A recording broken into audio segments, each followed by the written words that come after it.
vinanisumbua ndo nataka nikarudishe. Sikuelewi na unataka nini? Unasemaje? Sina hela.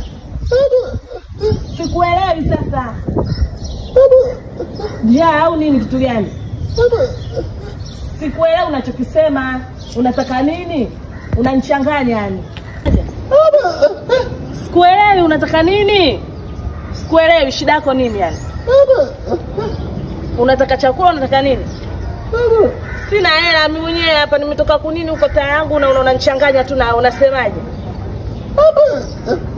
Sikuelewi jamani. Sasa mimi nifanyaje? Wewe unataka nini yani?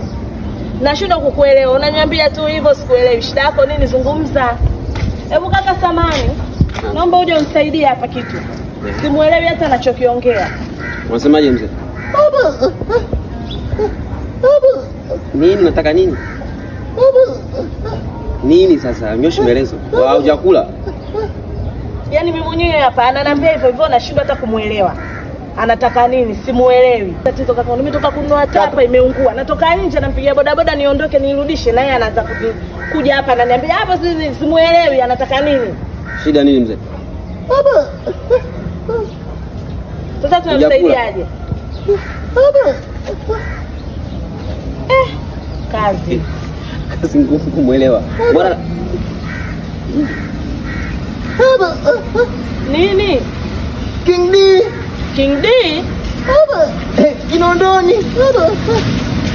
Ndo nani wa King D? Hao ni wauzaji wa taa, balbu, vitu vyote vya umeme. IC, kila kitu, suluhisho lako King D. Achana kuku. mwenyewe nashangaa. Wai mapema. Siasa.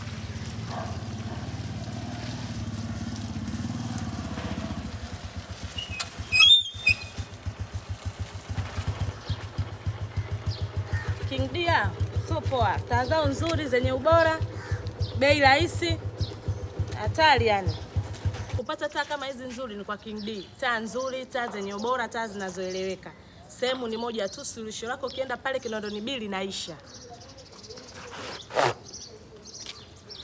Acha kupata vitu vibovu. Taa ndo kama hizi.